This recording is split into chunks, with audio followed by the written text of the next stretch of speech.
All right, so I don't normally do these, but I got to do a reaction to this Candace Owens, Andrew Wilson debate on a PBD show because, like, first off, okay, so like we went on a family road trip, and so we decided to, turn it on and listen to all 3 hours and 17 minutes of the back and forth. You hear people say, did Candace win? Did Andrew win? I don't really feel like either of them won. I don't really feel like anybody got to the bottom of anything. I don't know that it was worth $300,000 of Candace Owens filibuster, and I'm also not like a huge fan. Like I think Andrew was doing a decent job until the whole calling Erica Kirk retarded. Not a fan of that word. I get it that there's like some, conservative people or, podcasters or, show hosts that use it, I guess, like just to show that they can. Not a fan, so that, looked bad on him. But, the deal's the deal. He is who he is. She is who she is. I think the only interesting thing that came out of that was the text message that Andrew got from TPUSA, where Charlie said on the 9th that he thought he was going to sustain an attack from the left. That is wild, but also the timing of releasing that is suspect to me. But anyway, that's not even, it's whatever. Okay. Andrew did some good things in it. Candace, in my opinion, didn't really have anything new. Okay. So like I was listening to her show about a month after, Charlie was shot, and it was like, oh my gosh, she's got all this new stuff. And on the next episode, she's going to tell us where she got it and all this, right? And so finally, I realized she's just basically gaslighting everybody to get, subscribers. Because then she had that whole episode about like how she's got so many subscribers. So whenever we tuned into this, I was thinking, well, I haven't listened to Candace for a long time. I wonder like what new information she has. And after 3 hours and 17 minutes, I tell my wife, like, she didn't say anything new. Like nothing new was said. And also like nobody talked about the Egyptian airplanes, which I felt like was a thing for a minute, but then maybe that's been debunked or discussed on an episode that I don't care about. But here's the thing that really got me scratching my head. Listen to this. Candace, I just got a text message from Candace, and I say, I didn't send that text message. Maybe that's what her client's saying. We don't know because we're not at the trial, right? Maybe he didn't send those messages. Could there be someone who logged into his Discord? Could there be someone who logged in to his Apple?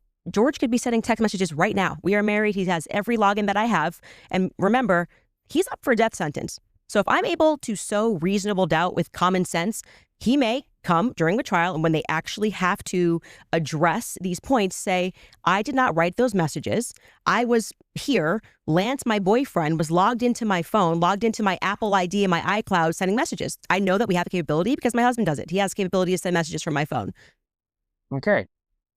So that's a lot of good information on how to hack somebody's phone to send a text message, right? Because he said that, the one guy sent the text message to the other guy, and her pushback was that anybody could log in to anybody else's Apple ID and send a text message, and it would appear like it came from that person because they're logged into that Apple ID.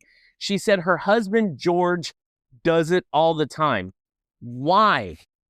Why does her husband, George, need to log in to her Apple ID to send a text message to somebody for it to appear like it's from her? Why is that something that she has so much knowledge about?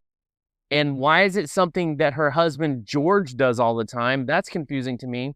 But then I got to thinking, she's got an entire show built around, I have these text messages from Charlie. Look, this is a text message from Charlie. This is a text message from Charlie. Hey, something happened in the news today. It's so weird because Charlie sent me a text message back in 2018, all about this.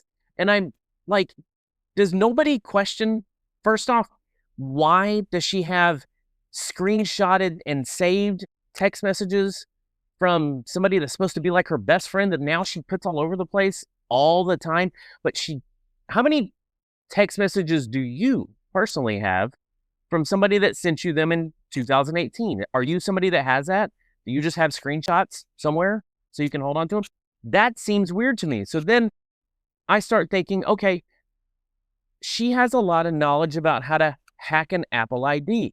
So is it possible that she's sending these messages to herself? I mean, look, I'm not a fan of like everybody that's a conservative personality. I can pick and choose and take things that I agree with, I don't agree with. But like one situation I think about is Ben Shapiro. Ben Shapiro goes and like blasts Candace at, an event and, this, that, and the other. And then her reply the next day after this event is, oh, did you hear what Ben Shapiro said about me? Ha ha ha. Well, guess what? I have a text message from Charlie Kirk, and he said he never liked Ben Shapiro, and Ben Shapiro's short. I'm like, you just happen to have this? You always have a text message from Charlie that pertains to something that is happening in your world? And then we hear about how skilled you are about hacking Apple IDs and sending text messages, you and your husband, George. That's just weird to me. That's just weird to me. And I feel like we're going to find out later that this is a situation very similar to the mom in that Netflix TV show, Unknown Number, the high school catfish, right? The mom that was sending all the text messages to her own daughter. So like, if you haven't seen that, spoiler alert, I guess, go back and don't listen to that. But I feel like this is what we're going to find this out later. And they push these internet sleuths to help solve the mystery and, send in tips to the hotline and, unnamed sources and whatnot. But I feel like where people could be more helpful in this situation is like, do I think Tyler Robinson shot him? Yeah. I mean, I feel like the evidence points to it, right? Do I feel like that it could have been part of something bigger? Yeah. Do I think it's weird that they paved over the thing? Yeah. Do I feel like it's weird that, with a bullet in the neck and all that? Yeah, there's a lot of weird stuff about it, right? There's a lot of weird stuff about it. Instead of all of these internet sleuths, vigilante justice, how many of us are just actually praying for the situation, praying for the families involved, praying for the spouses, the children that, lost a dad, spouse and the children that lost a dad, the parents that have a kid that is on trial right now and could end up with the death penalty if he's found guilty. I mean, there are a lot of people that have been negatively affected by this situation. And I think instead of like digging our heels in and talking about, so many different like conspiracy theories and possibilities, can we just pray for somebody? Can we just pray for them? Pray for them. Pray for comfort. Pray for knowledge. Pray for wisdom. And pray for answers. And I don't know. Hopefully, gosh, I hope I'm wrong about this text message situation, but it just seems like I'm probably not. I don't know.